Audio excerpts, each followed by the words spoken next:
Nah, teman-teman, ini saatnya mungkin kita melakukan pendalaman. Silahkan jika ada pertanyaan ataupun juga masukan, pandangan, kondisi di dapil karena baru juga ya dari reses.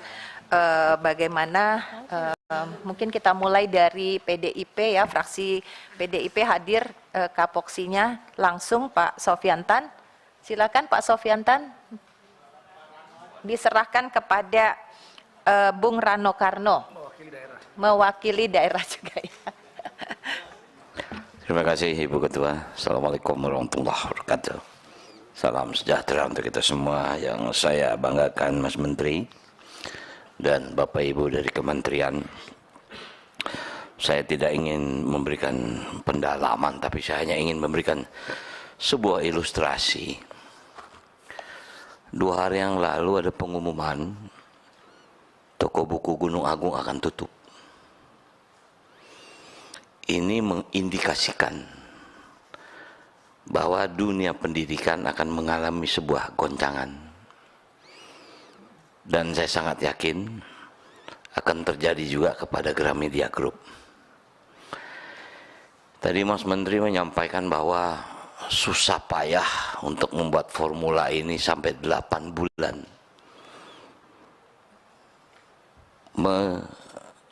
Koordinasikan dengan kementerian yang lain, sehingga mudah-mudahan diambil kesimpulan agar semua kebijakan diambil ke pusat. Cuma yang ingin menjadi catatan Mas Menteri dan semua yang kita hadir di sini, sisa kepemerintahan ini tinggal 1 tahun lagi. Bulan November ini beberapa pimpinan daerah akan berganti. Bupati berganti, gubernur berganti, wali kota berganti dengan posisinya PJ. Nah, kita sangat tahu ini Ibu Ketua, kekuasaan PJ sampai seberapa besar sih? Nah, jadi kita ini akan sama-sama menghadapi sisa waktu yang sangat luar biasa penting, di mana yang kita perjuangkan ini nasib. Nasib bukan hanya guru, tapi nasib pendidikan kita. Komponen pendidikan situ ada guru. Nah, jadi barangkali tidak menjadi kecewa kami kalau memang Kementerian Keuangan tidak hadir, walaupun sebetulnya kita berharap bisa hadir agar kita paham bagaimana sih posisi Komisi 10 ini. Mudah-mudahan tidak dianggap kami tidak penting.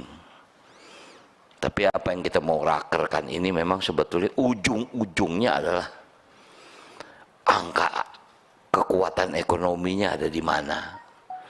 Nah, jadi barangkali saya kembali, kita semua yang ada di sini tadi semuanya saling menoleh ini Ibu Ketua.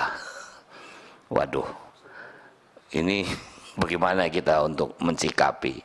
Nah, jadi sekali lagi barangkali karena ini memang waktunya terbatas, kita hanya berharap ujung tombak di sini adalah Kementerian Pendidikan, Mas Menteri, Mas Nadiem nih, agar dunia pendidikan kita ini nggak semakin goyah. Dan pendidikan ini memang sampai ujung hayat kita masih sangat dipentingkan. Mungkin itu saja karena bel juga sudah berbunyi. Terima kasih. Assalamualaikum warahmatullahi wabarakatuh. Terima kasih Bung Rano, dan selain Pak Sofyantan dan Bung Rano hadir beberapa anggota dari fraksi PDIP, ada Ibu Adriana, kemudian juga Pak Arwan Aras. Ya, apakah sudah cukup Pak Sofyantan atau bagaimana? Cukup Bu? Kita pindah fraksi ya teman-teman, kepada fraksi Golongan Karya hadir Bapak Muhammad Nur Purnama Sidi, ini pejuang P3K juga. Silahkan Pak Nur.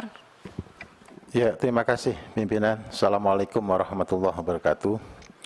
Pimpinan dan anggota Komisi 10 yang saya hormati, Mas Menteri, Mendikbudristek, Bapak dan Ibu dari Kemendagri, dan Bapak Ibu dari Kemenpan RB. Yang pertama, kami tentu apresiasi kehadiran para bapak, para ibu di forum hari ini, walaupun masih kurang 1 menteri lagi. Dan saya setuju dengan ide yang disampaikan oleh Mas Menteri bahwa semua hari ini sementara harus ditarik dulu semua ke Jakarta, ke pusat. Kenapa? Karena ini urusan tafsir. Mendikbudristek sudah memberikan surat edaran, Kemenq juga membuat surat edaran, Kemendagri sudah buat edaran, Kemenpan-RB sudah buat edaran, tapi tidak dipahami sama sekali oleh daerah. Terbukti antara formasi yang disampaikan masih kurang dari yang diharapkan oleh pusat. Kementerian Keuangan sudah mengirmak, apalagi terakhir ada PMK 212. Jelas detail ada anggaran untuk P3K. Itu pun tidak dipahami oleh pemerintah daerah. Nah, karena itu sebenarnya kalau saja ada Kementerian Keuangan hari ini, kita ingin ada kesimpulan bahwa hari ini seluruh persoalan menyangkut P3K yang kita mulai tahun 2021 kita selesaikan dulu. Dan itu kita tarik semua ke pusat. Gitu. Baru kemudian setelah itu, maka saya setuju dengan Pak RB tadi. Kita selesaikan dulu semuanya, baru kita buka yang umum. Nah, itu. Kalau tidak, nanti selesai buka lagi itu. Jadi saya sebenarnya singkat saja sebenarnya. Hari ini kita harus punya keputusan, kesimpulan bahwa sementara ini urusan yang kita mulai tahun 2021 kita tarik semua ke Jakarta, kita selesaikan di Jakarta. Baru kalau itu sudah selesai, baru kemudian yang reguler itu, yang umum tadi baru kita mulai lagi. Apalagi ini ada mau penambahan 600 sekian ribu lagi kan gitu. Jangan sampai pembukaan ini nanti akan membuka lagi masalah baru lagi. Karena persepsi antar KL belum terjadi, walaupun ada beberapa sudah terjadi, kemudian persepsi daerah pun juga nggak sama. Kayak di dapil saya, Jember itu on the track. Formasi berapa, seragam berapa, tapi Lumajang. Formasi 1.600, dia cuman 200. Kenapa? Saya tanya bupatinya, saya nggak punya uang mas. DAU pun saya nggak dapat gitu. Lah ini hal kayak gini kan nggak boleh kita akhirnya serahkan semua ke daerah, kita tarik semuanya. Ya, jadi itu menurut saya intinya pertemuan hari ini kami berharap ada kesimpulan, ada keputusan yang kita mulai tahun 2021 kita tarik semua, kita selesaikan di pusat, daerah tinggal beres lah. Kalau sudah beres semuanya, baru kita mulai yang umum tadi yang diinisiasi ditawarkan oleh dari Kementerian Pan-RB tadi, yang umum baru kita buka. Kalau tidak, saya khawatir akan terulang lagi, kasihan Bu Nunu lah. Untungnya pemberani Pak Menteri, pemberani. Beliau itu dihujat kayak apapun tetap dihadapin kan gitu. Ya, jadi saya terima kasih kepada Prof Nunu. Ini pejabat Pak Menteri yang luar biasa menurut saya, yang menghadapi langsung para guru-guru yang marah-marah itu dengan senyum. Saya tidak pernah lihat Bu Nunu marah, dimarahin kemudian nangis, tidak pernah. Itu laporan dari teman-teman PGRI se-Indonesia seperti itu. Jadi itu mungkin pimpinan bagi saya persoalan sudah jelas, dan sekarang bagaimana kita menyelesaikannya. Nah, menurut saya, misalnya ya sudah ditarik semua ke pusat dulu. Ya. Dan saya yakin kalau di pusat enggak lebih dari setengah tahun sudah selesai semua lah. Dan saya benarkan apa yang disampaikan Bang Rano Karno. Pak Jokowi ini tinggal 1 tahun lagi. Jangan mewariskan masalah untuk pemerintahan yang akan datang. Menurut saya terima kasih. Assalamualaikum warahmatullahi wabarakatuh. Yuk kita beri semangat kepada Prof Nunu dan kita semuanya supaya terus gigih berjuang untuk guru-guru P3K ini. Terima kasih Pak Nur, dan selanjutnya kita beri kesempatan nih senior yang sudah hadir, Kang Ferdiansyah. Silakan Kang, 3 menit semuanya. Terima kasih para pimpinan, khususnya Bu Hetiva dan Bapak Ibu sekalian anggota Komisi 10 yang kami hormati, Saudara Menteri dan juga para teman-teman dari pemerintah dari Kemenpan RB, terima kasih telah hadir, dan seluruh jajaran di Kemendikbud sebagai mitra. Yang pertama, karena kalau bicara detail, angka demi angka kan sebenarnya sudah berpuluh-puluh kali, bahkan melalui panja dan sebagainya kita sudah berapat sampai raker itu akhirnya mencapai 40 kali. Jadi kalau ini bicara P3K, hari ini kita telah berapat tidak kurang dari 42 kali rapat tentang P3K. Tolong dicatat kita bersama. Artinya apa? Dari sekian 42 kali rapat, banyak yang sudah dihasilkan juga, tapi juga akibat intervensi Komisi 10. Kalau tidak ada cawe-cawe Komisi 10, mungkin tidak akan seperti ini. Itu yang harus dicatat oleh rakyat dan juga dicatat oleh saudara Kemendikbudristek. Yang kami cermati di sini adalah yang pertama, rakyat butuh kepastian kapan dia akan dijadikan P3K. Ya apa tidak? Bagi rakyat yang dikatakan tidak, dia juga tidak apa-apa, asal tidaknya kenapa? Jelas. Tapi jangan rakyat dibuat tidak adanya kepastian. Itu yang menjadi catatan kami sebagai DPR RI, khususnya Komisi 10, jadi gundah gulana. Wajar saja apabila kami ketemu dengan para pendidik, khususnya guru, ini hal yang sering dipertanyakan. Jadi yang pertama, pimpinan adalah kepastian. Kedua, kepada saudara Mendikbudristek, yang kami juga perlu ingatkan, sebenarnya kebutuhan guru itu berapa untuk perjenjang, baik itu jenjang SD, SMP, SMA, SMK. Sehingga apa? Kemenpan RB bisa menghitung bersama juga nanti BKN, Kemenq, sehingga apa yang dikatakan tadi misalnya diantaranya oleh saudara kami Purnomo Sidi mengatakan mana yang didahulukan, misalnya P3K. Asumsi, misalnya kebutuhannya 600. Yang melalui P3K bisa diselesaikan misalnya 300. Barulah dibuka yang umumnya yang 300 tersebut. Ini asumsi. Nah, angka-angka itu kan tidak ada melalui pimpinan. Saudara Menteri hingga sekarang, nggak tahu kalau yang lain, kami belum pernah nerima data kebutuhan per dapil di daerah kami masing-masing. Berapa sih? Dan penyebaran perkiraan P3K yang akan dialokasikan per dapil kami di Komisi 10 belum ada. Saya mau tanya, ada nggak teman-teman? Belum ada. Itu yang kita butuhkan. Buat apa kita rapat tapi tidak bisa menjawab pertanyaan-pertanyaan yang sifatnya angka tersebut? Maka saya katakan dengan segala hormat dan segala nanti, Kemendikbudristek, khususnya Mendikbud, jangan lip service. Itu yang kita butuhkan. Angka mana? Sekarang melalui forum ini, pertanyaan mendasar melalui pimpinan, kapan angka itu bisa diberikan kepada kita? Per dapil dan sebagainya. Sehingga Kemenpan RB, BKN, Kemenq juga bisa menirmak selanjutnya. Dan angka tersebut bisa dipertanggungjawabkan. Itu saja pimpinan, tidak lama-lama sebelum bel berbunyi. Nah, supaya apa? Nah, tolong melalui pimpinan dan Bapak Ibu sekalian anggota Komisi 10, mohon yang kami sampaikan dengan sekerendahan hati itu dijadikan kesimpulan. Terima kasih. Wassalamualaikum warahmatullahi wabarakatuh. Salam. Jadi tadi dari fraksi Golkar ada 2 ya saran dari Pak Nur, juga cukup konkret, dan kemudian permintaan dari Pak Ferdi yang juga mencerminkan mungkin kebutuhan dari semua anggota terkait data ya, Prof. Nunu, dari tiap-tiap dapil berapa sebenarnya kebutuhan guru. Nanti mohon direspon. Kemudian kita bisa beralih sekarang kepada fraksi Partai Gerindra, hadir 3 orang di sini.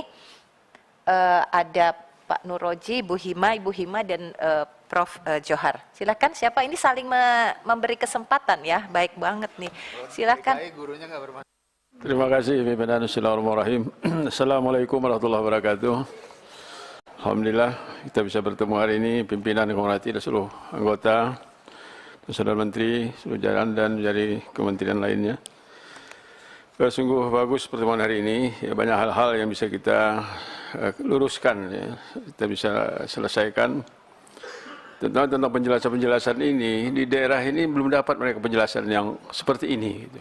Jadi terus ya kepala daerahnya, aparatnya udah merasa keberatan karena merasa dibebankan kepada mereka.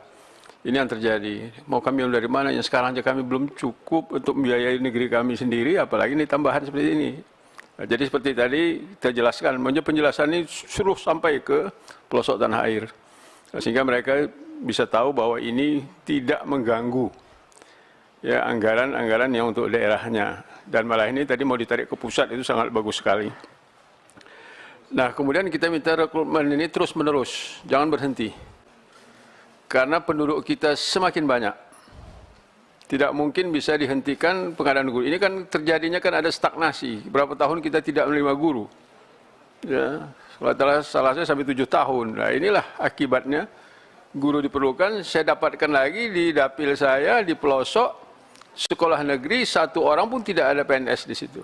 Semuanya guru-guru honorer. Nah, jadi seperti ini ya sangat mengerikan masa pendidikan kita kalau kita tidak terjun langsung mengatasi kebutuhan-kebutuhan ini. Jadi karena tambahnya penduduk, pensiun yang puluhan ribu setiap tahun, ada yang wafat dan lain-lain. Jadi tidak boleh berhenti rekrutmen terhadap guru ini.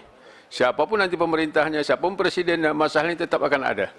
Oleh karena itu kita siapkanlah jalannya sehingga tidak ada hal-hal yang tidak kita inginkan terjadi pada masa depan lagi. Cukuplah di masa ini saja masalah ini terjadi, ke depannya sudah ada.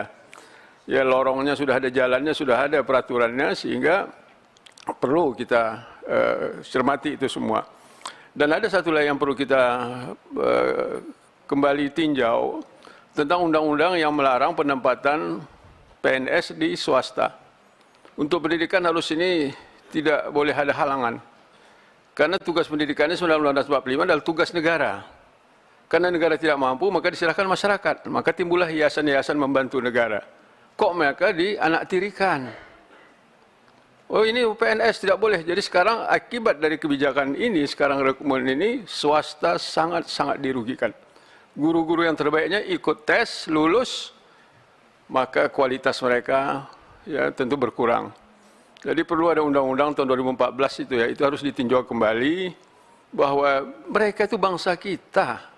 Di negeri kita kok tidak boleh negara ikut membantu mereka. Sedangkan ini tugas negara yang utama adalah pendidikan ini. Jadi saya pikir nanti ya perlu kita kaji kembali undang-undang itu tahun 2014 nggak salah saya, agar betul-betul semua keadilan ini bagi seluruh bangsa ini di bidang pendidikan. Mentang-mentang dari mereka di kampung swasta tidak kita itu bukan negara punya, biarkan, nggak boleh. Ya Pancasila melarang itu. Terima kasih. Disambung oleh teman saya dari Partai Gerindra. Terima kasih. Mohon maaf. Assalamualaikum warahmatullahi wabarakatuh. Terima kasih Prof. Silakan Bu Hima. Terima kasih pimpinan. Assalamualaikum warahmatullahi wabarakatuh. Selamat pagi untuk kita semua.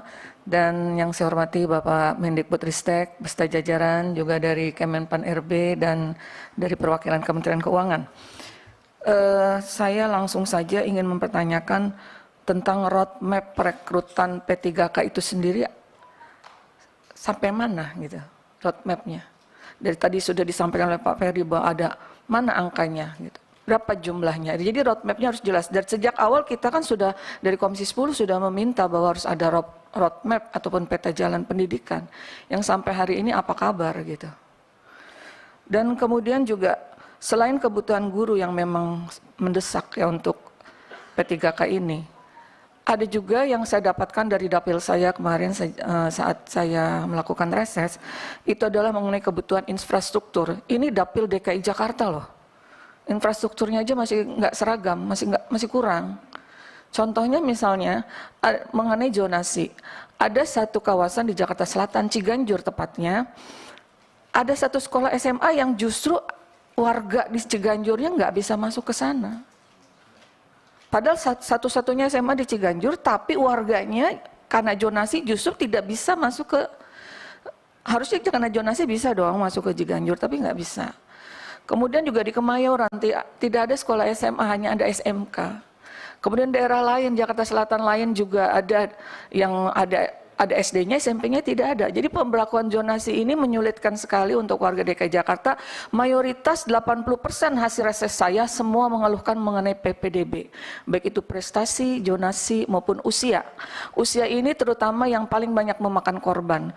Oleh karena itu saya menghimbau agar untuk usia, PPDB usia diberlakukan sejak dari TK mau masuk SD. Karena ketika ditolak masuk SD masih usia bermain, tapi ketika ditolak di SMP, ditolak di SMA, itu mereka sudah terlanjur sekolah dan dihentikan. Seharusnya afirmasinya itu ada gitu untuk usia. Jadi yang sudah terlanjur ya diafirmasi saja, yang apalagi yang prestasi-prestasi banyak sekali yang terlempar tidak sekolah, banyak sekali korbannya yang tidak sekolah. Begitu. Jadi itu yang saya dapatkan 80% hasil reses saya di 20 titik kemarin saya turun, mayoritas mengeluhkan PPDB baik zonasi, prestasi maupun usia. Jadi ketidakseragaman infrastruktur dan ketidakadaan infrastruktur juga menjadi masalah dalam PPDB. Kemudian mengenai akrobat 1 tahun ini, seharusnya kan sudah, jangan ada lagi akrobat-akrobat ini itu. Kalau kita memang peta jalannya sudah jelas mau kemana, arahnya ke sini ke sana, itu pasti enak menjalankannya gitu, terstruktur. Ada arahnya, tapi ini ada akrobat lagi. Tadi istilah marketplace saya agak kurang ini ya. Seharusnya mungkin database guru aja gitu, karena kalau marketplace kan kayak orang jualan kayak di pasar begitu, jualan orang kayak jualan orang. Padahal itu profesi yang sangat mulia, seharusnya menjadi suatu database saja untuk dipilih, tetapi bukan seperti kita ada di marketplace memilih-milih mana orang gitu ya. Jadi mungkin ada istilah lain yang bisa lebih dilembutkan lah, jangan marketplace. Mungkin itu aja sementara ini. Terima kasih. Bu, di DKI juga banyak permasalahan karena banyak sekolah yang bedol gurunya nggak ada, kosong. Jadi Pak Menteri, banyak juga guru-guru swasta yang hilang gitu sudah sekolah, jadi mereka juga agak kesulitan mencari guru baru begitu. Terima kasih. Iya, jadi memang perlu peta persoalan per daerah juga ya. Mungkin ada sedikit perbedaan, tapi juga ada isu-isu khusus seperti PPDB mungkin juga Ibu ingatkan ya sebagai salah satu isu yang selalu muncul setiap tahun. Dan tadi Pak Prof. Johar sebagai pejuang pendidikan dari sektor swasta ini mengungkapkan ya bagaimana atau menunggu-nunggulah apa kebijakan yang bisa ditelurkan untuk merespon permasalahan ini. Selanjutnya mungkin kita beri kesempatan karena tadi Pak Nuroji memberi kesempatan langsung kepada fraksi dari Partai Nasdem. Di sini ada Mbak Eva dan Khairul Amri. Silahkan, Kang Aam dulu. Silahkan. Terima kasih. Assalamualaikum warahmatullahi wabarakatuh. Selamat pagi dan salam sejahtera buat kita semua. Pantun. Ini walaupun bulan Syawalnya sudah berakhir, tapi tidak ada salahnya saya secara pribadi dan atas nama fraksi Partai Nasdem mengucapkan minal aidin wal faizin, mohon maaf lahir dan batin buat semuanya, khususnya buat Bu Nunu yang seringkali saya repotkan, tapi tetap tangguh selalu menjawab WA saya dan WA yang lainnya. Selamat Bu Nunu. Terima kasih pimpinan, Mas Menteri dan teman-teman dari Menpan RB. Saya mengilustrasikan seperti ini, walaupun tempo hari sudah saya sampaikan, tapi sekedar untuk mengingatkan, saya ingin menyampaikan kembali. Ada suami istri ketika dia jalan membawa sepeda ontel. Dalam perjalanan sepedanya kempes, Bu. Nah, melihat sepedanya kempes, dituntunlah sepeda tersebut. Suatu hari, si sang suami melihat istrinya tertidur memakai anting. Ternyata anting yang dipakainya itu hanya sebelah, di kuping sebelah. Sementara kuping yang satunya tidak memakai anting. Suami istri tersebut ini saling tergugah hatinya, timbul rasa kasih sayangnya. Sang istri sangat kasihan terhadap suaminya karena sepedanya kempes, tidak bisa membeli ban sepeda. Sang suami pun sangat kesima dengan sang istri karena dia selalu pergi kemana-mana hanya sebatas memakai satu anting. Telinga yang satunya selalu ditutupi oleh kerudungnya. Suatu saat, sang suami pergi ke pasar, dia menjual sepedanya, hasil jual beli sepeda itu, dia memberikan seuntai anting buat sang istrinya. Begitu juga ternyata, sang istri, karena melihat sang suaminya tidak bisa membeli ban, dia jual anting tersebut, yang satu itu untuk membelikan ban. Ketika dia sama-sama dari pasar, dengan sama-sama tidak saling mengetahui kalau ternyata sang suami istri ini sepasar, saking kasih merasa bunga karena memberikan surprise yang terbaik buat sang suami dan sang istri. Apa di sana? Ketika sampai di rumah, dia cari, sang istri itu mencari sepeda suaminya karena untuk mengganti bannya. Ternyata sepedanya sudah tidak ada. Begitu juga sang suami, ketika dia cari sang istrinya untuk memberikan seuntai anting yang ada di telinganya, ternyata anting yang satunya sudah tidak ada. Sama-sama sudah dijual. Maksud saya adalah, apa yang disampaikan oleh Pak Menteri Menpan RB dan juga walaupun Menteri Keuangan saat ini tidak hadir, saya meyakini apa yang disampaikan, diperjuangkan oleh kementerian ini adalah sebuah bentuk kasih sayang terhadap rakyat kita Indonesia, khususnya di dalam dunia pendidikan. Tetapi, kalau tidak ada kohesivitas, tidak ada kolaborasi, tidak ada sinergitas, apalah bentuk kasih sayang tersebut? Karena tidak ada sinergi antara satu sama lainnya. Saya gambarkan sang suami istri itu. Apa yang digambarkan oleh sang suami istri itu adalah bentuk kasih sayang. Tetapi karena tidak ada koordinasi, akhirnya apa yang diberikan oleh sang suami dan sang istri itu juga mubadir. Oleh karenanya, tadi digambarkan masih banyak sekali daerah-daerah yang belum mengajukan formasi. Itu adalah, saya kira, itu adalah bagian bentuk tidak adanya koordinasi yang baik antara pemerintah pusat dengan pemerintah daerah. Sekali lagi saya mohon pimpinan, seyogianya yang diutamakan terlebih dahulu adalah agar formasi yang diberikan oleh pemerintah, dan banyak sekali tadi yang disampaikan oleh Mas Purnomo Sidi, ini adalah bupati daerah Lumajang yang masih di daerah Jawa, yang harta kekayaan di daerah tersebut juga masih sangat berlimpah. Tetapi karena tidak ada afirmasi dari daerah pusat, dari pusat maksud saya, ini akhirnya dia tidak mengajukan formasi yang seyogianya. Belum lagi daerah-daerah lain yang itu mungkin termasuk daerah 3T. Oleh karenanya, apa yang kita rapatkan kali ini, mari seyogianya kita harus ada sinergitas, kohesivitas antara pemerintah pusat, khususnya kementerian terkait dengan pemerintah daerah, dan juga buat kami yang ada di Komisi 10. Harus betul-betul ada saling koordinasi. Satu itu. Yang kedua, kami mendapat ini sampaian dari teman-teman guru honorer di dapil saya di Kabupaten Probolinggo dan Lumajang. Mereka berpesan adalah bahwa harus ada observasi tahun 2022, maksud saya guru-guru yang sudah diobservasi tahun 2022 merasa jadi korban karena sebatas diobservasi, tapi formasi di daerah tidak dibuka, sehingga tidak ada yang penempatan dengan status TP atau tidak dapat penempatan. Yang kedua, keluhan mereka adalah yang sudah diobservasi diminta perhatian agar tinggal nunggu formasi untuk bisa langsung penempatan. Karena seleksi menggunakan observasi tanpa menggunakan nilai passing grade, kalau ada formasi berarti langsung lulus. Nah ini Bu Nunu lagi-lagi mungkin ini. Sekali lagi itu masukan dari kami di fraksi Partai Nasdem. Sekali lagi diutamakan harus adanya sinergitas, kohesivitas antara pemerintah daerah dengan pemerintah pusat, dan juga pemerintah pusat antara kementerian satu dengan kementerian yang lain, khususnya ini Kementerian Keuangan harus betul-betul bisa menyiapkan apa yang menjadi kebutuhan para guru. Karena semua proposal yang kita bikin, mulai dari latar belakang pendahuluan, segala macam, itu mentok-mentoknya adalah pada lampiran, yaitu persoalan pendanaan. Terima kasih, saya kira itu. Wallahul muwaffiq ila aqwamit thoriq. Wassalamualaikum warahmatullahi wabarakatuh. Waalaikumsalam. Baiklah, cukup dari Nasdem katanya ya, Bu Eva, terima kasih. Kita beri kesempatan kepada teman-teman dari fraksi Partai Kebangkitan Bangsa, Puang Andi Muawiyah Ramli dan Acap Padang. Ya, silakan Puang. Assalamualaikum warahmatullahi wabarakatuh. Terima kasih Ibu Pimpinan yang sangat kita hormati, Mas Menteri,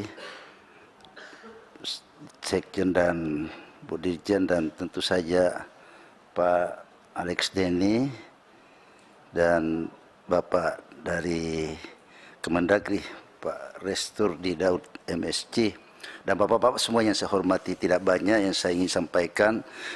Saya langsung ke Profesor Nuni karena ada jejak. Kita hanya bicara yang tertulis, bisa bicara dengan omongan, tapi kalau tidak direkam susah. Jejak angka ini merupakan bagian dari yang kita omongkan. 2021 bukan masa lalu, karena baru 2 tahun yang lalu, dan kita akan bicara tadi tentang yang akan ke depan. Bicara tentang masa depan tanpa melihat masa lalu ini akan sangat repot kita. Belum sejarah ini. Langsung saya, Bu, 67% guru passing grade 2021 telah mendapatkan penempatan. Saya ada sedikit melihat di sini, Bu Prof, 383 tidak menjadi sasaran penuntasan atau 0,2%. Di situ ada lihat mengundurkan diri 159. 159 guru yang sudah mengundurkan diri. Padahal kita masih punya kekurangan guru 254.000. Pertanyaannya, kenapa mengundurkan diri? Bukankah selama ini banyak isu di luar sana karena mereka direkrut di Jawa Timur tapi ditempatkan di Papua, bukan di Papua, di Maluku. Mereka mengundurkan diri begitu. Ada itu fakta, bukan hoax. Ada ditempatkan di Jawa Barat, ditempatkan di Sulawesi. Apakah itu bagian dari itu, pengunduran diri itu? Kalau yang meninggal tidak apa-apa, sudah meninggal dunia, tidak mungkin menjadi guru lagi. Tapi mengundurkan diri, saya agak tercenung nih, 159. Banyak juga Bu, satu guru itu sangat luar biasa bisa terangkat, apalagi 159.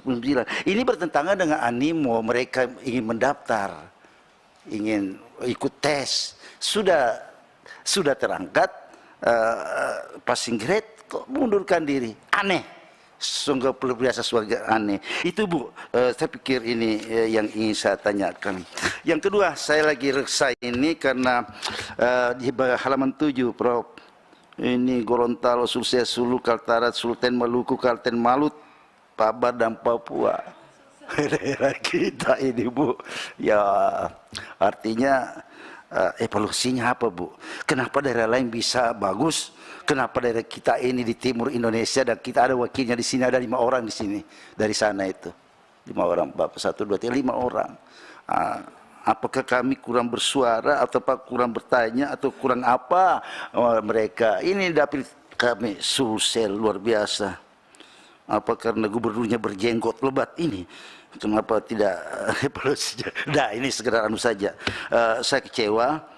Kenapa mereka bagian-bagian dari Indonesia Timur atau Timur Indonesia kok begini modelnya, tingkat kelulusan dari Timur Indonesia masih sangat rendah. Pertanyaannya kembali, kenapa rendah? Kenapa yang lain yang bisa tinggi? Ya itu pertanyaan sederhana. Terima kasih Prof. Nunu dan Pak Menteri yang sangat simpati. Ketika saya sudah berbunyi, tentu saja saya langsung ke Pak Kemendagri, Pak menghindari PHK massal. Jangan sampai terjadi Pak, ini tahun politik. Tadi jangan sampai terjadi kemakan itu yang Bapak sampaikan, jangan sampai anggaran membengkak. Ya itu persoalannya Kementerian Keuangan ini yang tidak hadir di sini. Ego sektoral terjadi. Saya mendengar kabar beliau tidak datang di sini karena tidak diizinkan oleh Komisi 11. Ini ego sektoral Pak Menteri. Kita di Senayan ini saja terjadi begitu. Kenapa diizinkan datang ke sini oleh Pak Komisi 11? Di antara kita sendiri ada surat resminya, ada surat resmi. Kami tidak mengizinkan Menteri Keuangan datang ke sini. Komisi 10 resmi. Ini betul betapa ini Pak Haji pimpinan, ini perlu kita komunikasikan kepada pimpinan DPR. Kenapa bisa terjadi seperti ini di dalam kita sendiri? Sia-sia pesan-pesan reformasi. Ini juga untuk perhatian Bapak Pak Denny. Yang ketiga tentu saja saya ke Pak Denny. Rekrutmen dikhususkan pada 2 Pak ya, tenaga guru dan kesehatan. Tadi ada sampai 5, tapi ini bagus sekali.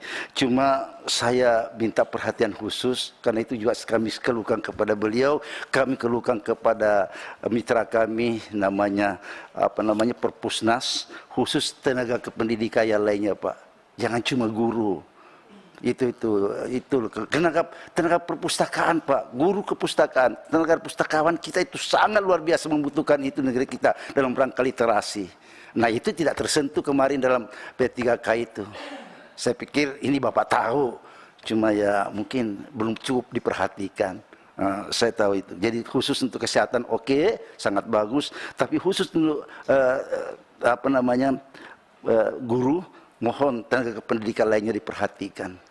Terima kasih Bapak semuanya, Ibu. Itu yang saya sampaikan. Wallahul muwaffiq ila aqwamit thoriq. Wassalamualaikum warahmatullahi wabarakatuh. Salam. Nah ini Puang Andi dari Dapil Sulsel 2. Ini satu pertanyaan yang baik ya. Iya. Kalau ada daerah bisa, kenapa ada juga daerah yang tidak bisa? Nah di situ. Mungkin beda gizi Bu. Nah jadi nanti mungkin ini perlu pendalaman dan kepada Kiai Acep Adang, apakah mau menambahkan atau sedikit? Silakan. Oh ya, tadi Puang mengingatkan soal selain guru, tenaga kependidikan yang lain mohon diperhatikan juga. Silakan, Kang. Assalamualaikum warahmatullahi wabarakatuh. Terima kasih pimpinan yang saya hormati, teman-teman Komisi 10, yang saya hormati dan saya banggakan Pak Menteri dan seluruh jajaran yang mewakili dari Kementerian Dalam Negeri dan juga dari Pemda. Ada beberapa hal yang ingin saya sampaikan. Pertama, tersambung dengan apa yang disampaikan oleh Pak Ferdiansah tadi mengenai angka gitu. Setahu saya dulu sekitar tahun 2021 pemerintah menyediakan untuk tenaga P3 itu kan kurang lebih 1 juta. Nah, apakah yang 1 juta itu masih konsisten untuk kita terus lanjutkan atau bagaimana? Karena hari ini baru sampai 600-an. Dan kalau memang itu harus 1 juta, terkait dengan yang angka tadi, apakah betul itu sesuai dengan kebutuhan guru-guru P3 yang sekarang, ASN yang P3K atau bagaimana? Kalau memang sudah dianggap cukup, mungkin nanti kita bergeser kepada apa yang disampaikan oleh tadi, Masterclass tadi, untuk guru-guru honorer yang diangkat secara langsung tanpa melalui kegiatan seperti mekanisme yang dilakukan oleh P3K. Tapi kalau memang sekarang memang harus untuk P3K, ternyata jangan sampai meninggalkan masalah-masalah di belakang. Memang seperti yang disampaikan oleh teman-teman tadi, di tempat kita juga banyak guru yang tidak mengisi. Artinya lulus P3K tapi tidak diambil, karena memang jauh sekali tempatnya. Jadi dalam dihitung sama biaya transportasi itu habis. Karena memang harus bolak-balik, harus mereka nginap di tempat sana, kemudian nyewa kontrakan dan seterusnya. Sehingga mereka tidak ambil. Yang kedua, banyak mereka yang kecewa. Mereka sebagai guru honorer yang sudah cukup lama, di atas 20 tahun, tetapi tidak masuk dalam kategori yang lulus. Nah, ini ada 2 persoalan yang memang menjadi perhatian kita. Sekali lagi, apakah P3K ini akan terus dilanjutkan dalam konteks kita merekrut 1 juta diteruskan, atau dalam bentuk yang lain yang ada pendekatan-pendekatan lain seperti yang disampaikan oleh Mas Menteri tadi, untuk memudahkan koordinasi, korelasi di dalam rangka bagaimana perekrutan ke depan lebih mudah lagi, lebih transparan dan lebih memudahkan kepada Pemda dan seterusnya. Kemudian yang kedua, mengenai ASN, yang sekarang itu banyak yang PNS itu yang memasuki masa pensiun. Di tempat kami saja itu berapa ratus. Ada satu sekolah yang tahun ini mereka itu memasuki masa purna bakti. Itu sampai 15 orang, satu sekolah. Nah, ini untuk gantinya bagaimana? Sementara sekolah swasta itu sangat membutuhkan. Itu yang pertama. Yang kedua, ada banyak sekolah-sekolah yang ada DPK-nya tetapi hari ini ditarik oleh pemerintah untuk kembali ke negeri. Nah, ini persoalan-persoalan yang perlu dibahas dan sekaligus untuk ada jawaban dari pemerintah. Itu saja sebagai tambahan, kurang lebihnya mohon maaf. Wallahu muwaffiq ila thoriq. Wassalamualaikum warahmatullahi wabarakatuh. Waalaikumsalam. Terima kasih Kiai Acep Adang.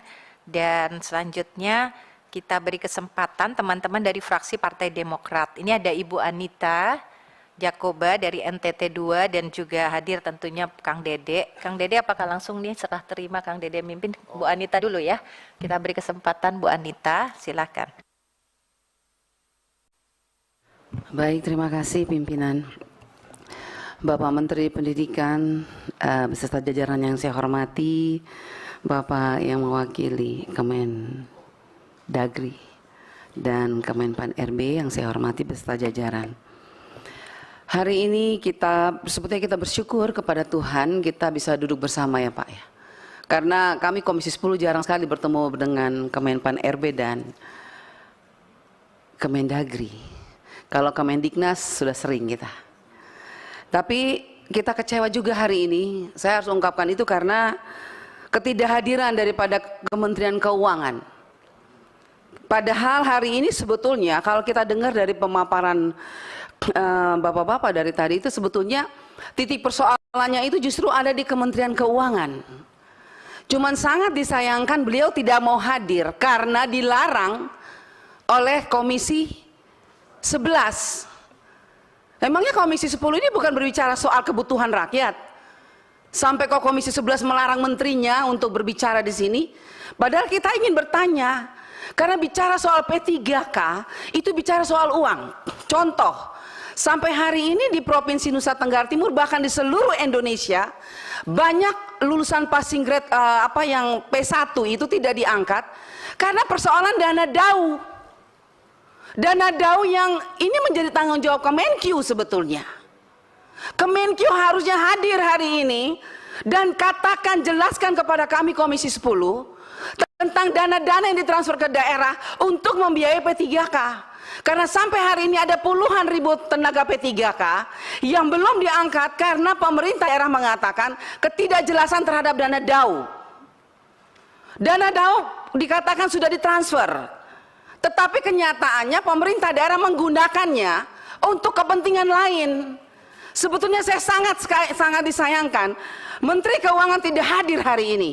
Padahal kita ingin bertanya, sebagai Menteri Keuangan dia punya tanggung jawab besar ketika mentransfer dana ke daerah dan dana itu tidak dipertanggungjawabkan oleh pemerintah daerah, baik gubernur maupun bupati. Terus apa yang dilakukan oleh Menteri Keuangan? Itu uang negara. Jangan sampai Menteri Keuangan tidak sengaja tidak hadir ke sini karena dia tidak mau menjelaskan sebetulnya siapa yang salah. Karena tanggung jawab Menteri Keuangan mentransfer dana ke daerah untuk P3K, dan ketika P3K tidak dibayar, tidak diangkat, bahkan sampai hari ini ada P3K yang sudah lolos tapi belum mendapat gaji, ada yang sudah dapat gaji tidak sesuai dengan peraturan pemerintah bahwa 4.900.000 itu tidak diterima oleh P3K, bahkan hanya 3 juta. Itu terjadi di lapangan. Oleh sebab itu pimpinan, saya berharap kita harus panggil Menteri Keuangan dan jelaskan kepada kita.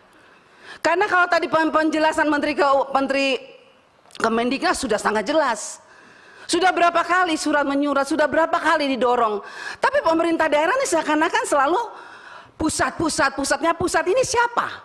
Kementerian Pendidikan, Menpan RB, Mendagri, atau Kemenkyu sekarang ini yang harus menjelaskan.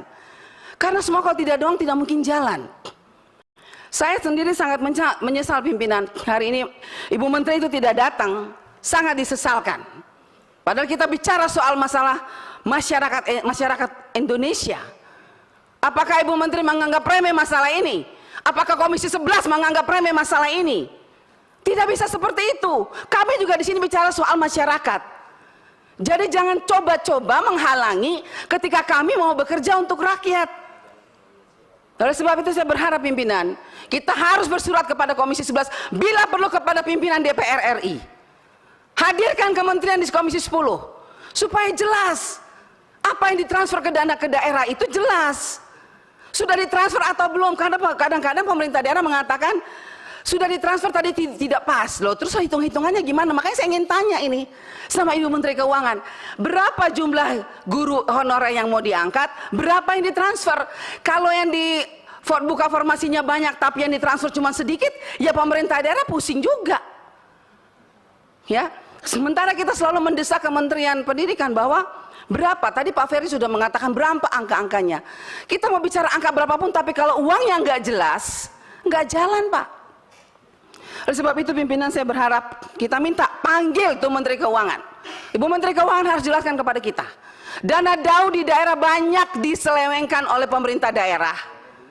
Terus apa yang dilakukan oleh pemerintah daerah? Bila perlu saya minta nih, kalau bisa mau ngomong sama Pak Presiden, bagaimana itu uang yang ditransfer ke daerah, bagaimana pengawasannya? Jangan dibiarkan pemerintah daerah berkeliaran dengan dana DAU untuk P3K. Itu untuk P3K, kita berjuang mati-matian, tapi kok diselewengkan, kok diam aja pemerintah pusat? Pak Presiden, halo, Pak Presiden jangan diam aja. Loh iya, ini masalah honorer yang dijanjikan oleh Pak Presiden 1 juta Mana hanya 500.000 itu pun masih menuai masalah di daerah. Banyak bupati, wali kota, dan gubernur yang tidak menggunakan dana P3K dengan baik. Tapi mana pemerintah provinsi? Mana pemerintah pusat? Hari ini kita berharap bertemu dengan Ibu Menteri Keuangan, malah dilarang lagi sama Komisi 11. Bagaimana ini kita mau menyelesaikan masalah negara kalau begini? Itu yang pertama. Terima kasih yang sudah subscribe. Bagi yang baru menemukan channel ini, like videonya, klik lonceng, dan hidupkan notifikasinya. Jangan lupa di-subscribe. Yang kedua, saya setuju dengan apa yang dikatakan Pak Menteri tadi. Kalau memang begini-begini, kata Pak Menteri ke pendidikan tadi, ditarik saja semuanya ke pusat. Terpaksa harus begitu, kita pasti setuju Pak Menteri. Tetapi, butuh waktu berapa lama Pak Menteri? Karena di bawah sana, guru P3K sudah sangat mengharapkan. Karena mereka tahu uang mereka sudah ada, tapi tidak pernah diangkat-angkat. Ya ini ulah-ulah pemerintah daerah yang nggak jelas ini. Nah oleh sebab itu saya juga berterima kasih Prof. Nunu. Nggak bosan-bosan ya jawab SMS saya. Tapi itulah teriakan rakyat. P3K menanti apa yang akan dilakukan oleh pemerintah pusat. Karena pemerintah daerah seenak-enaknya. Makanya ketegasan mesti dari pusat pimpinan. Jadi sekali lagi mengenai keuangan, dan saya sarankan Pak Menteri, kalau misalnya tadi Pak Menteri mengatakan kita tarik semuanya ke pusat, oke. Tapi kapan dan berapa lama? Rakyat hanya butuh kepastian Pak. Guru-guru hanya butuh kepastian kapan. Baik kota, provinsi, kabupaten, semua se-Indonesia Raya ini pasti sangat merindukan kapan. Oleh sebab itu saya berharap Pak Menteri di waktu yang masih ada ini Pak Menteri, dari Pak Mendagri dan Pak Menpan RB, mari kita sama-sama pikirkan yang terbaik untuk rakyat. Karena kasihan rakyat di bawah sana. Hak mereka ada, uang mereka ada. Tapi kenapa sampai hari ini mereka tidak menikmati itu semua? Hanya karena keegoisan siapa? Pemerintah, baik pemerintah pusat maupun pemerintah daerah. Itu saja. Jadi saya sekali lagi Pak Menteri, saya dukung kalau memang mau ditarik ke pusat. Tapi kapan itu kamu memungkinkan dan berapa lama? Supaya segera Pak penderitaan ini terlepas dari guru-guru honorer kita, apalagi yang sudah mau pensiun Pak, kasihan. Mereka menanti cukup lama.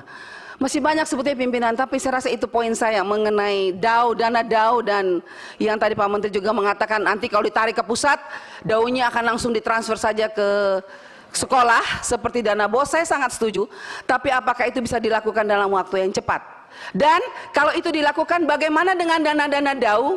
Bu Sekjen tolong sampaikan kepada Bu Menteri Keuangan, bagaimana dengan dana-dana DAU yang sudah ditransfer, yang dipakai seenaknya oleh pemerintah daerah? Bagaimana itu pertanggungjawabannya? Padahal jelas suratnya sudah ada, sudah ditulis and mark, tidak bisa dipakai untuk yang lain, hanya untuk P3K. Tapi mereka santai aja tuh menggunakannya dengan seenak-enaknya, menggunakan untuk yang lain, tapi tidak ada tuh. Misalnya Menteri Keuangan periksa, atau BPK atau KPK diperiksa, panggil turun periksa, tidak ada itu.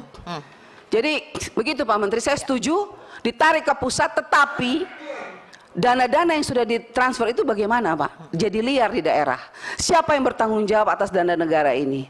Itu saja pimpinan, terima kasih. Ya, si Bu Anita yang sudah menyuarakan juga kekecewaan kita semua ya dengan tidak hadirnya rekan-rekan dari Kementerian Keuangan. Nah selanjutnya karena kita sudah melampaui waktu yang kita sepakati pukul 12, saya mohon izin untuk memperpanjang waktu ini di dalam pertemuan ini untuk memperpanjang hingga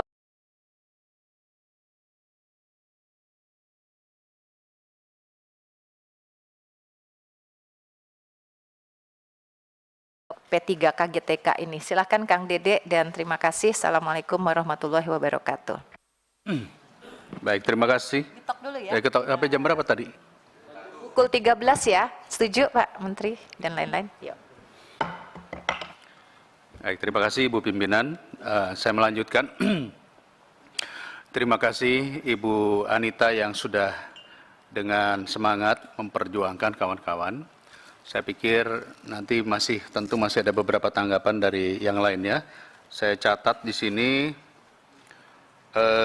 dari PKS, Teh Ledia dan Pak Fahmi, silakan. Bismillahirrahmanirrahim. Assalamualaikum warahmatullahi wabarakatuh. Makasih Kang Dede dan juga Bu Hetifah.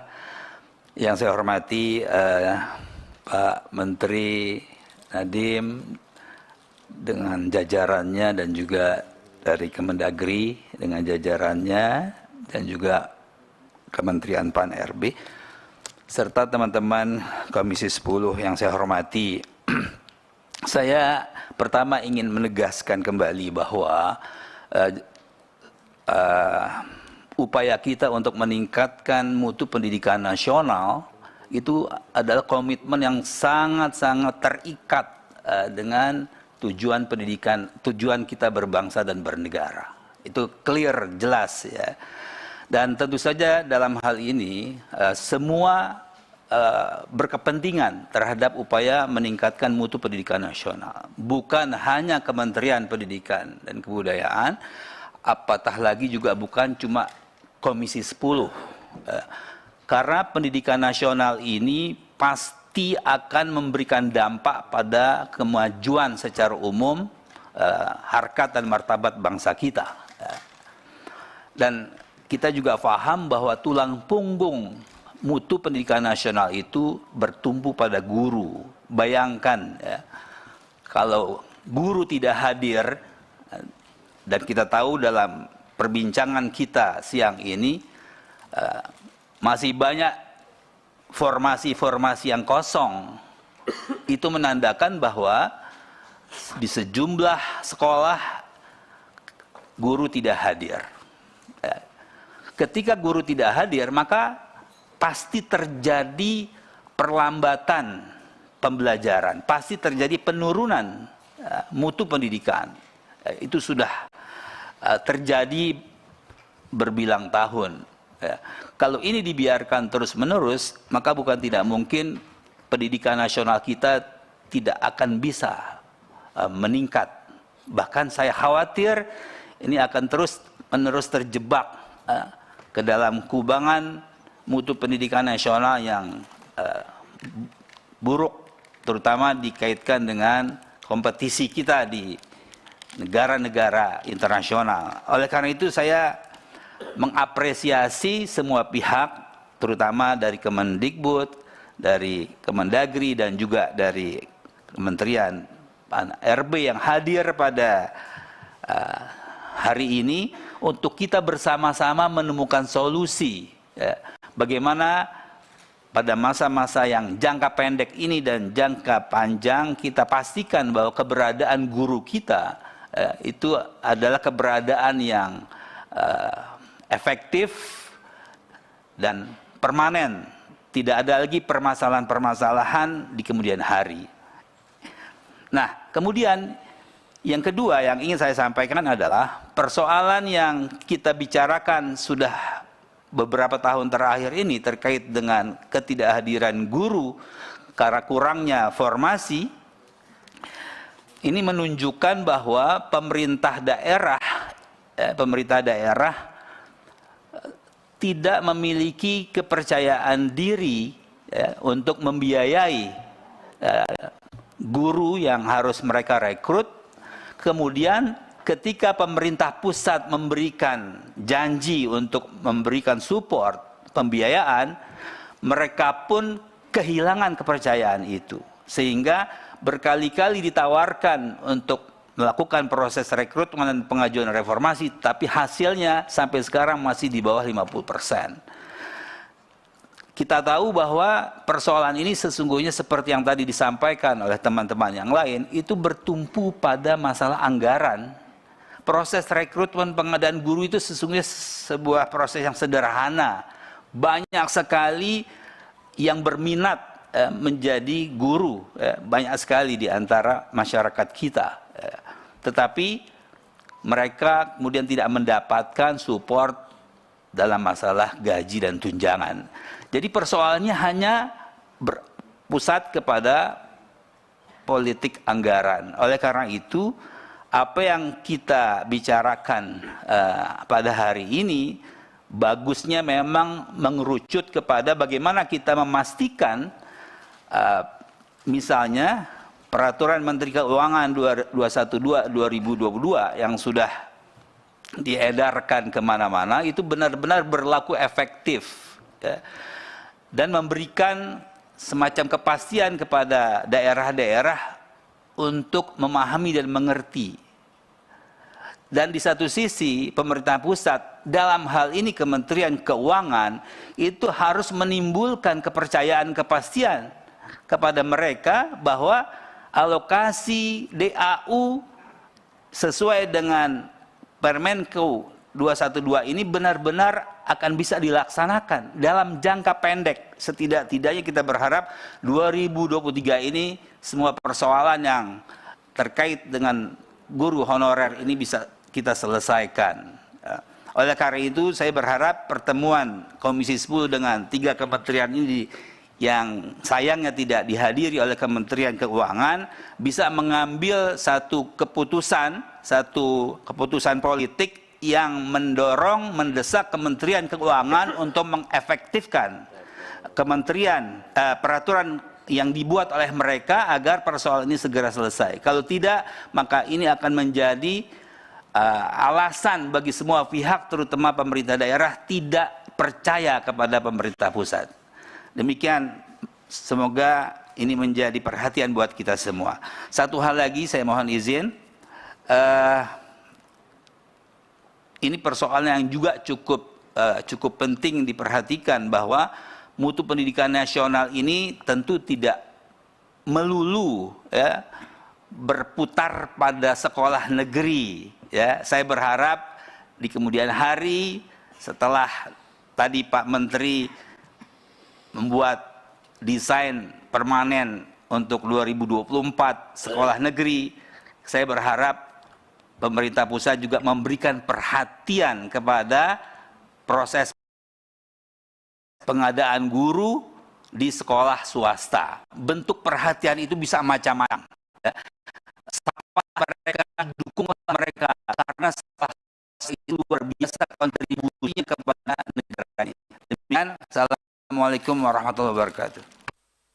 Baik, terima kasih Pak Fahmi. Teledia, Angga. Baik, terima kasih pimpinan. Assalamualaikum warahmatullahi wabarakatuh. Pimpinan dan anggota Komisi 10 yang berbahagia, Mas Menteri, beserta jajaran Kementerian Pendidikan Kebudayaan Ristek, Bapak dari Kementerian Dalam Negeri, beserta jajaran, Bapak dari Kementerian Pan-RB, beserta jajaran. Ada beberapa hal. Satu, saya sepakat dengan apa yang disampaikan oleh Mas Nur Purnomosidi. Cut off yang ada, selesaikan dulu sekarang. Karena jangan sampai kemudian kita akan menimbulkan persoalan baru kalau kita kemudian melakukan proses baru. Jadi Mas Menteri, saran saya cut off dulu yang sekarang selesaikan. Masih ada P1 yang belum jelas nasibnya, yang kemarin sudah sempat dinyatakan lolos tapi kemudian dibatalkan formasinya dan lain sebagainya. Mari kita juga menghormati mereka yang sudah mengupayakan semaksimal mungkin.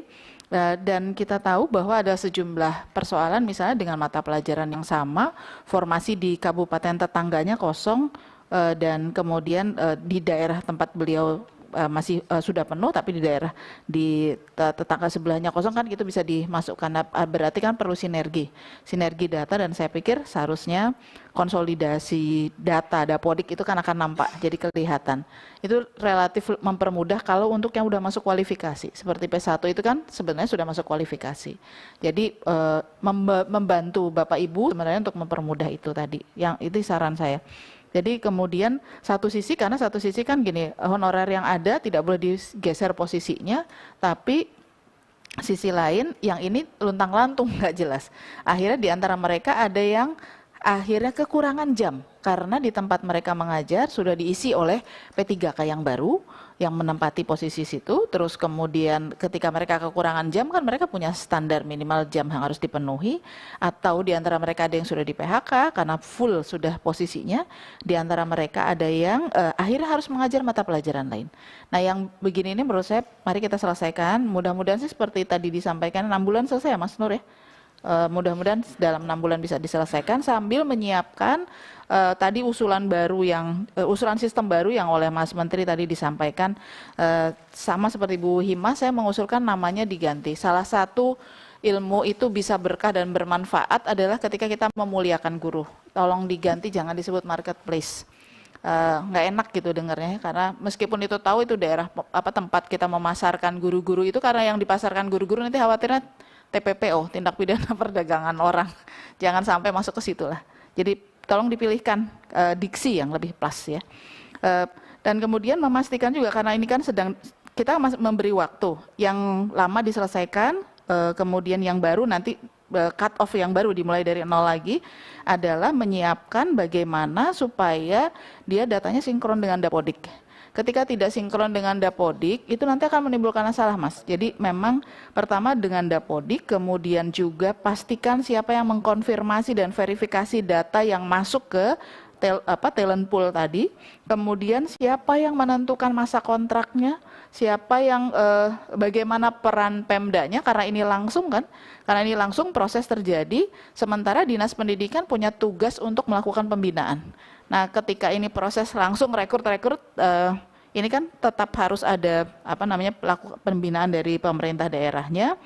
Terus kemudian juga harus memastikan bahwa lamanya kontrak dan lain sebagainya itu pasti. Jadi harus ada kepastian hukum juga bagi mereka.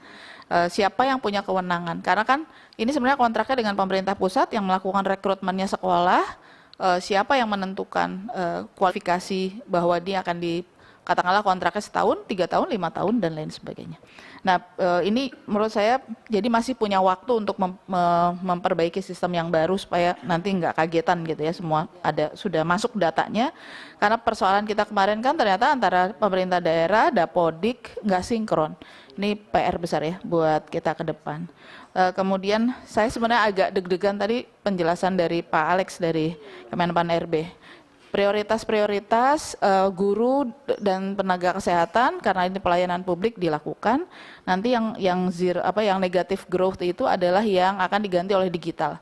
Saya takut nih karena sudah banyak berita-berita guru juga bisa digantikan digital. Jangan-jangan nanti jadi negatif growth itu udah termasuk guru diantaranya. Mudah-mudahan ini kan sebenarnya penting bagi kita. Posisi kita akan memperlakukan sistem pendidikan di Indonesia seperti apa, sehingga bukan semata-mata karena kepegawaian, karena digitalisasi, karena keterbatasan uang negara, akhirnya kemudian kita mengubah satu konsep besar. Nah, mudah-mudahan ini tidak terjadi. Ini sih cuma khawatiran saya aja ya Pak ya. Mudah-mudahan itu tidak terjadi sehingga ini menjadi lebih jelas. Jadi sekali lagi, cut off, selesaikan persoalan yang sekarang, tempatkan yang sudah masuk kualifikasi, dicarikan formasinya, mudah-mudahan itu menjadi lebih cepat diselesaikan sehingga kalau nanti masih ada itu bisa dimasukkan ke satu talent pool yang baru yang masih menurut saya masih perlu kita bicarakan berikutnya. Terima kasih pimpinan. Assalamualaikum warahmatullahi wabarakatuh. Terima kasih Bu Ledia. Terakhir Pak Jainuddin, silakan. Assalamualaikum warahmatullahi wabarakatuh. Pimpinan yang saya hormati, rekan-rekan anggota Komisi 10, Mas Menteri, beserta jajaran, kemudian Eselon 1 Kementerian Dalam Negeri dan Kemenpan RB yang saya hormati. Rasanya di Komisi 10 ini yang paling banyak menyita energi kita itu adalah berbicara tentang pengangkatan guru honorer dalam rangka mengisi kekurangan guru yang kita hadapi mulai tahun 2021 kemarin 1,2 juta, kemudian baru dimiliki formasi sekitar 44%, dan pada tahun 2022 itu 781 sekian dan hanya bisa disiapkan formasinya 41%, dan 2023 formasi yang tersedia 46% dari kebutuhan 601.000 guru. Tentu ini menurut kami cukup memprihatinkan karena kita sangat sadar kualitas atau penyediaan guru itu merupakan kunci dari upaya kita memberikan layanan pendidikan, dan layanan yang diamanahkan oleh konstitusi kita itu bukan sekedar layanan biasa, tetapi layanan prima, pendidikan yang berkualitas. Dan itu salah satu tumpuannya terletak pada guru. Nah, sekarang kita mengisi saja kebutuhan yang guru yang kita butuhkan belum selesai. Kita belum bisa berbicara tentang peningkatan profesionalisme guru itu. Nah, dengan tantangan seperti ini, memang kita perlu segera menemukan ya akar masalah yang sebenarnya, dan apabila akar masalah itu tidak ditemukan, nanti persoalan ini masih terus berkelanjutan. Ini saya kira sudah banyak usulan, tetapi saya melihat memang peranan Menteri Keuangan dalam hal ini memang pegang kunci menurut mas saya. Memang sudah ada Permen KU nomor 212 itu yang menjamin bahwa gaji dan tunjangan guru-guru honorer yang diangkat menjadi ASN P3K itu sudah dituangkan dalam DAU. Tetapi barangkali ini juga perlu diberi catatan, karena DAU yang diturunkan ke pemerintahan daerah itu didasarkan kepada indeks kinerja daerah itu. Barangkali ada analisis kinerja yang tidak rasional, sehingga kemudian banyak daerah yang tidak sanggup, tidak siap untuk mengajukan formasi. Ini yang saya melihat, barangkali ini perlu dievaluasi. Makanya sesungguhnya sangat penting duduk bersama dengan Menteri Keuangan untuk melihat jangan-jangan bacaan Menteri Keuangan tentang indeks kinerja daerah, tentang kebutuhan pendidikan, ini tidak sama dengan yang dimiliki oleh Kementerian Pendidikan, Dikbud dan Ristek. Saya kira ini penting ini.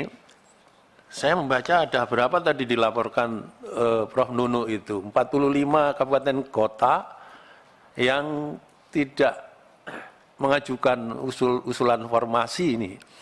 Saya kira ini juga perlu dijadikan bahan kajian, jangan-jangan bacaan indeks kinerja daerah yang dilakukan oleh Menteri Keuangan itu mungkin tidak sama dengan yang dimiliki oleh Kemendikbud Ristek ini.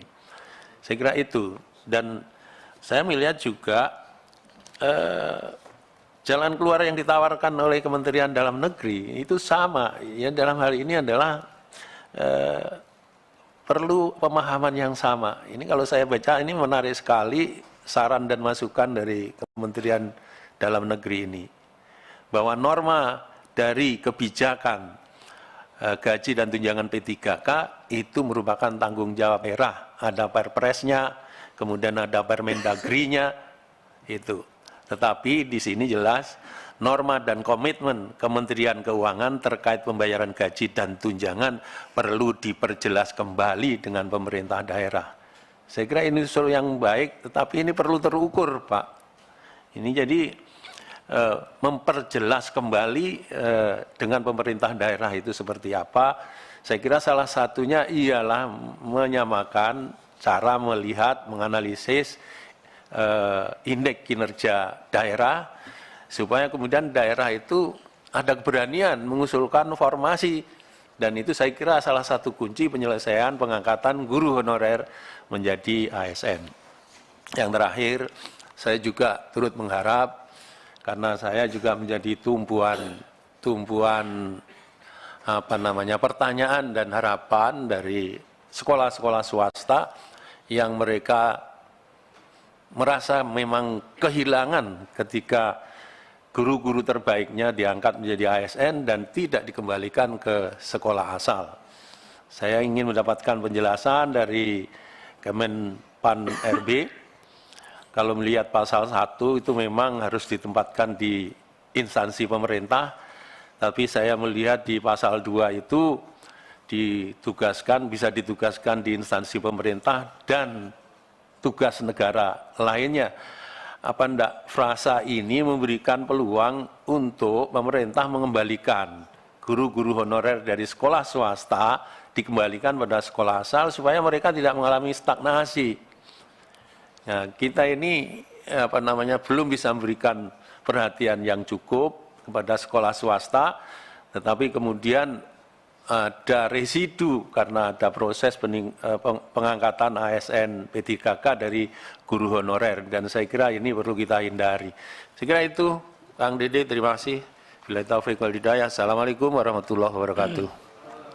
Waalaikumsalam warahmatullahi wabarakatuh. Terima kasih Prof. Jainuddin. Bapak-bapak, ibu-ibu yang saya hormati. Jadi saya sudah mencoba merangkum hampir semua pertanyaan kawan-kawan, kurang lebih merujuk kepada komitmen. Saya juga ingin menambahkan saja, Mas Menteri yang saya hormati, memang ide dan gagasan yang tadi sudah dipaparkan sangat baik. Bagus jika itu bisa dilaksanakan dengan cara yang secepat-cepatnya.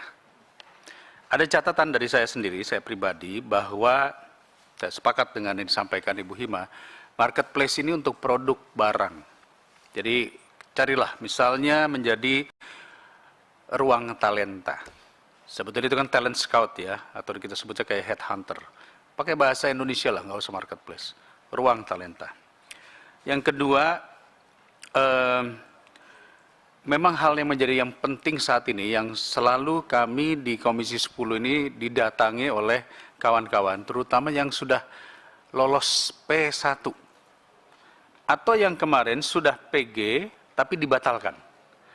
Rasanya ini perlu diberikan prioritas untuk penempatan.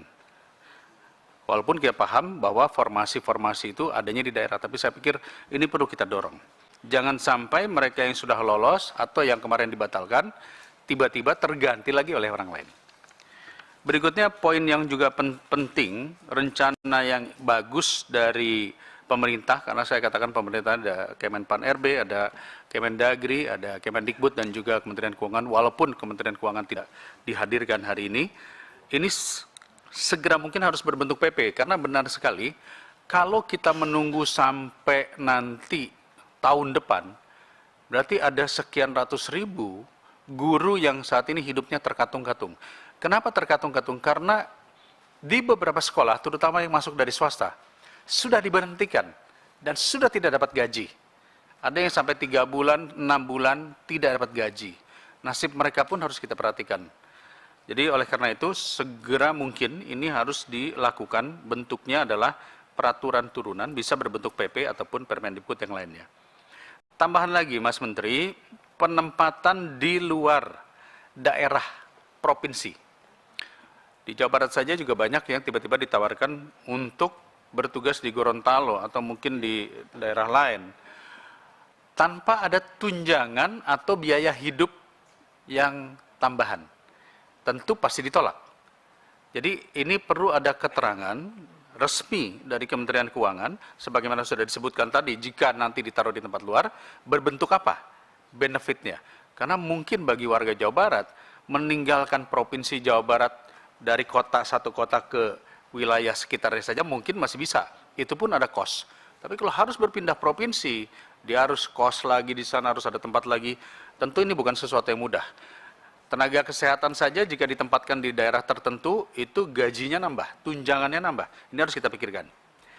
Berikutnya adalah, saya bertanya dengan beberapa bupati. Rata-rata bupati mengatakan siap memberikan formasi secara bertahap.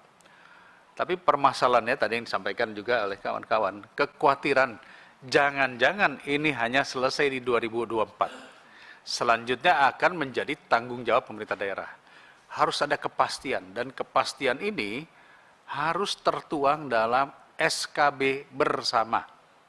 Baik Kemendikbud, Kemendagri, Kemenpan RB, dan Kementerian Keuangan. Karena kalau tidak, nanti bebannya nanti di kemudian hari, apakah pemerintah 2024 ini selesai bertugas, dan kelanjutannya bagaimana? Karena ini harus carry over. Saya bagaimanapun juga sepakat bahwa era digitalisasi ini akan berjalan terus. Dan tadi sudah disampaikan Mas Menteri bahwa nanti kemudian kita akan masuk kepada konsep-konsep semua by data.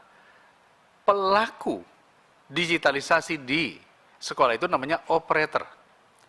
Tapi operator tidak mendapat kesempatan untuk masuk sebagai bagian daripada ini. Mudah-mudahan ada ruang yang dibuka dan diberikan komitmen bahwa tenaga tendik, terutama operator ini bisa masuk di dalam kesempatan berikutnya. Mas Menteri yang saya hormati, pada bulan, saya lupa bulan apa waktu itu ya, Januari atau Februari, Mas Menteri pernah menyampaikan dalam ulang tahun PGRI, jika bulan Maret ini tidak selesai, maka pemerintah akan mengambil tanggung jawab itu di depan Presiden. Tentu ini menjadi hal yang ditunggu-tunggu. Saya yakin pada saat itu pasti Mendikbud sudah mendapat afirmasi dari Presiden bahwa hal ini bisa dilakukan. Oleh karena itu, kalau bisa melalui rapat ini kita sama-sama memberikan sebuah kesimpulan. Kapan? Bulan apa? Target yang tadi disampaikan, rencana tadi bisa dilaksanakan, diimplementasikan. Misalnya, by the end of Agustus atau September atau Oktober ini akan kita laksanakan secara bertahap. Karena kalau tidak, nanti yang terjadi adalah, kita lihat saat ini komen di YouTube, komen di Instagram, semua mengatakan kalau bahasa Sundanya itu adalah wadul. Wadul ini artinya bohong. Jadi sebaiknya dalam kesimpulan ini kita harus sama-sama menuliskan angka ataupun jadwal, sebagaimana disampaikan tadi oleh Kang Ferdi dan yang lain-lain. Kira-kira bulan apa nih kita bisa realisasikan rencana besar yang tadi disampaikan? Apakah Agustus, September, Desember, harus ada bentuk konteks bulan yang mana sebagaimana Mas Menteri pernah menyampaikan di ulang tahun PGRI. Jadi Bapak dan Ibu yang saya hormati, kurang lebih rangkumannya adalah itu, kepastian jadwal, kepastian siapa yang mendapat, kepastian daerah, kepastian keuangan, dan kemudian bagaimana cara merealisasikan ide besar yang tadi sudah ada. Khawatirnya ide bagus tadi, karena saya anggap bagus karena sudah ada way out, akhirnya menjadi bagian daripada episode yang padahal ini bukan lagi urusannya Kemendikbud, ini urusannya adalah pemerintah secara holistik, secara bersama. Itu saja tambahan dari saya persilahkan dari pihak pemerintah untuk memberikan tanggapan. Masih ada tersisa 20 menit, kami mulai. Silakan, Mas Menteri. Terima kasih, Pak Dede. Izinkan saya persilahkan Bu Nunu mungkin untuk menjawab beberapa komen mengenai rekrutan P3K, lalu mungkin saya akan lanjutkan sedikit. Terima kasih Pak Menteri. Bapak Ibu pimpinan dan anggota yang saya hormati, terima kasih untuk beberapa saran dan masukan dan beberapa pertanyaan. Saya akan mengklarifikasi beberapa saja dari yang tadi disampaikan oleh pimpinan pada saat pembukaan. Ada beberapa pertanyaan yang bisa saya jawab langsung, kemudian ada yang harus kami tindak lanjuti dalam bentuk tertulis berikut. Yang pertama terkait dengan perencanaan kebutuhan, ini juga menjawab pertanyaan Kang Ferdi ya, perencanaan kebutuhan guru dari sisi kebutuhan per mata pelajaran dan kebutuhan atau sebaran di daerah. Pada prinsipnya ketika kami sudah mencapai angka 601.000, itu sebenarnya sudah terdiri dari jenjang mata pelajaran, daerah, semua terperinci. Dan itu terdapat di dalam rencana kebutuhan kami yang dikirimkan kepada Kemenpan RB.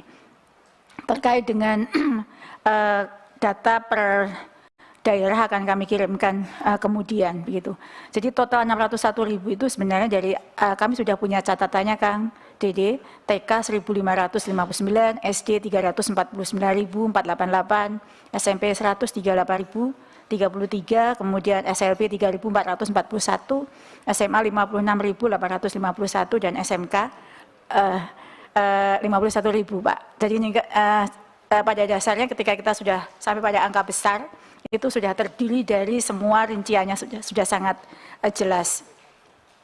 Kemudian untuk terkait dengan pertanyaan terkait dengan kepastian pendanaan atau gaji dan tunjangan bagi guru yang telah lulus P3K tahun 2000 ini tertuang untuk lulusan 2022 dan usulan 2023 itu sebenarnya tertuang dalam PMK 212. Di dalam PMK tersebut di halaman terakhir setelah lampiran rincian data per daerah dan besaran uang yang terdapat dalam DAU spesifik tersebut tertulis bahwa untuk lulusan 2021 yang baru saja diumumkan itu memiliki TMT daerah pada 7 bulan tahun 2022. Maaf, untuk yang lulusan tahun 2022 itu dihitung sebanyak 9 bulan gaji dan tunjangan melekat. 9 bulan gaji untuk yang 2022. Kemudian untuk yang 2023 yang seharusnya akan dilaksanakan di bulan depan ini, mereka diperhitungkan 3 bulan gaji. Itu TMT-nya. Sedangkan untuk yang 2021 yang lalu, itu memiliki TMT rata-rata karena untuk 2021 tidak tertulis secara spesifik di dalam Peraturan Menteri Keuangan, maka pada kami mengambil angka rata-rata, TMT-nya adalah 7 bulan pada tahun 2022. Kemudian masa kontrak perjanjian itu adalah di daerah masing-masing. Jadi dimulai dari 1 tahun, 2 atau 5 tahun. Kami sampai saat ini belum mendapatkan data apakah berapa tahun kontrak masing-masing yang lulus tahun 2021 tersebut. Sebenarnya kami sudah titip pesan kepada Bu Agustina ya terkait dengan kemungkinan untuk merevisi PP 49 tahun 2018 agar guru P3K tidak lagi perlu perpanjangan kontrak supaya kita bisa menyelesaikan setiap episode yang kita selesaikan setiap tahun itu tidak perlu lagi kita melihat apakah di tahun depan diperpanjang atau tidak. Kemudian terkait dengan evaluasi yang apakah sudah dilakukan evaluasi terkait dengan seleksi ASN P3K dari tahun ke tahun. Pada prinsipnya kami bersama Pan RB dan Panselnas melakukan evaluasi sehingga ada perubahan mekanisme setiap tahun. Perubahan mekanisme ini sebenarnya bagian dari evaluasi yang sudah dikerjakan. Tadi Pak Deputi sudah menyampaikan bahwa kemudian ada observasi dan lain sebagainya, perubahan yang tertuang dalam Permen Pan RB maupun Juknis Permendikbud, itu adalah dasar dari evaluasi yang kita lakukan. Kemudian terkait dengan pertanyaan apakah ada bagaimana terobosan, tadi sudah disampaikan oleh Pak Menteri. Begitu Kang Ferdi, nanti data ada sudah saya sampaikan, jika untuk membreakdown sampai ke tiap jenjang dan daerah, kami perlu waktu 1 minggu untuk mengirimkan kepada Bapak.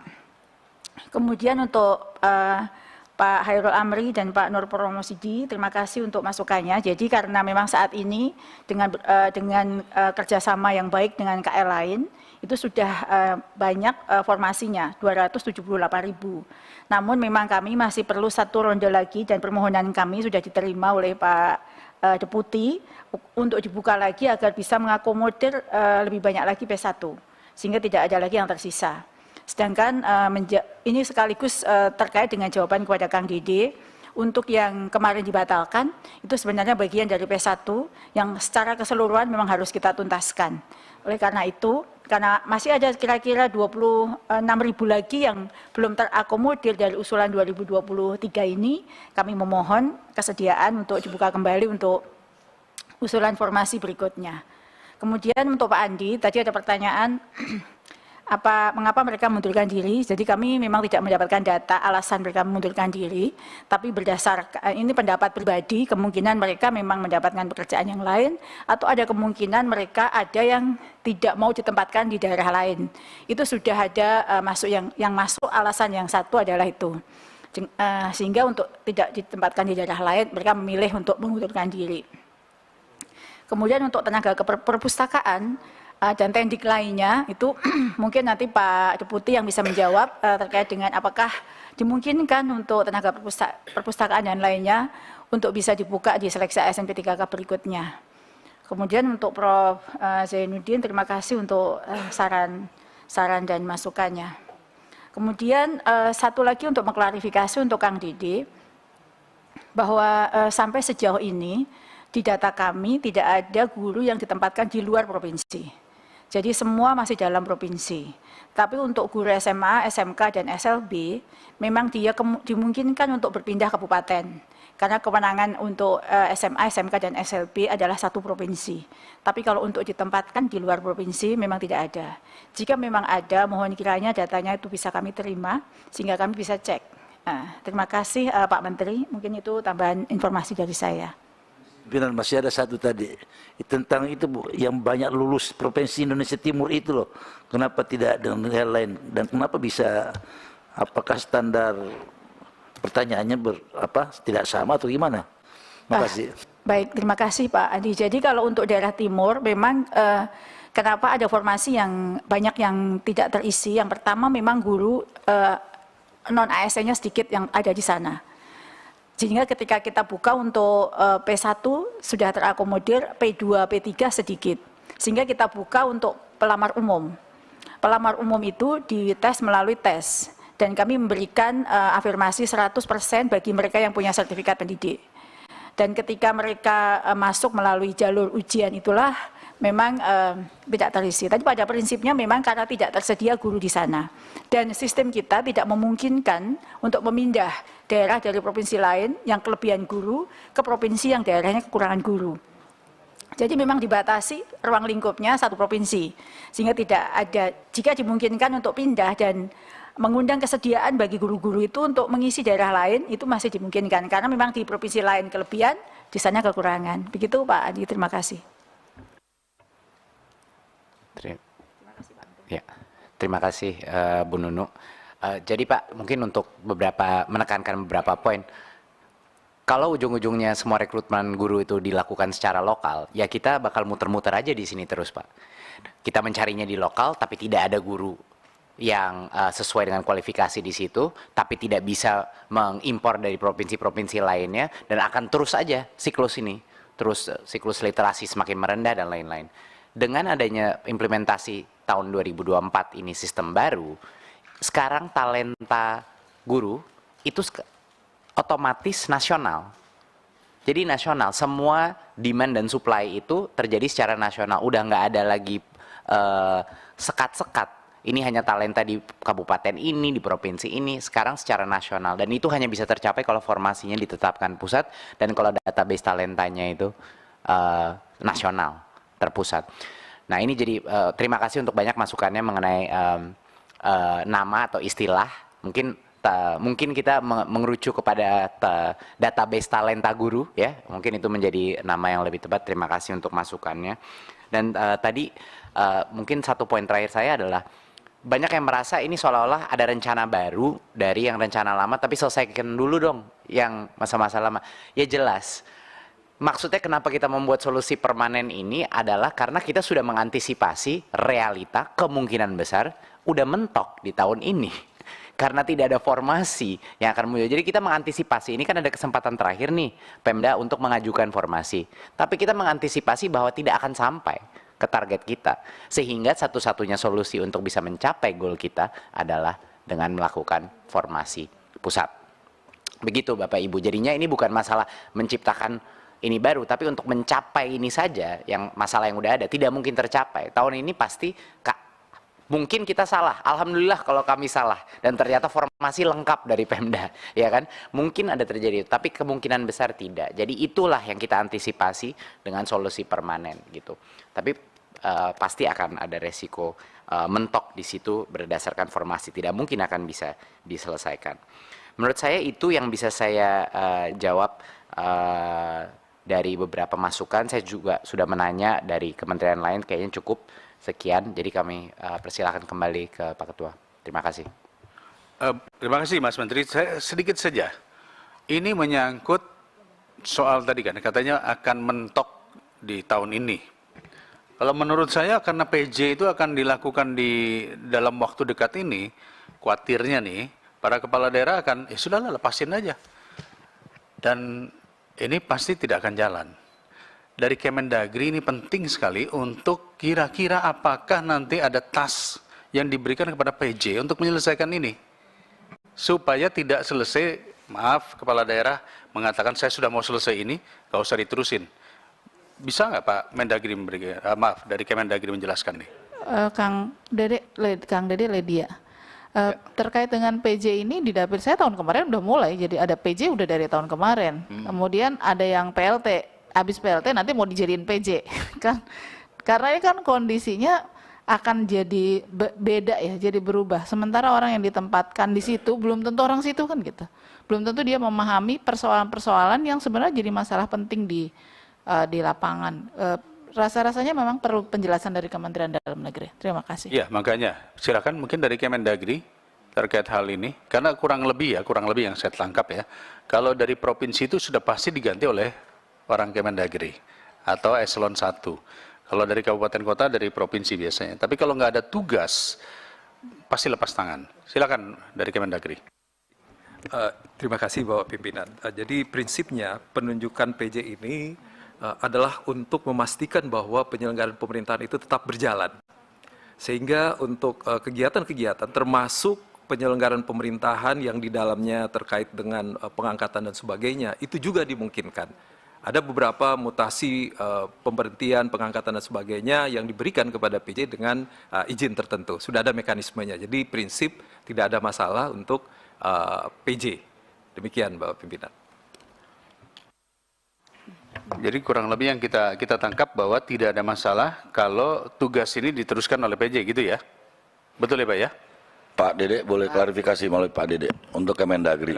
Di tempat kami PJ itu minta persetujuan ke Kemendagri. Tadi ada kata-kata izin tertentu. Nah, izin tertentunya itulah yang jadi masalah, Pak. Itu yang harus dijelaskan. Nanti kalau terjadi formasi gitu, jadi Saudara Menteri perlu saya ingatkan juga.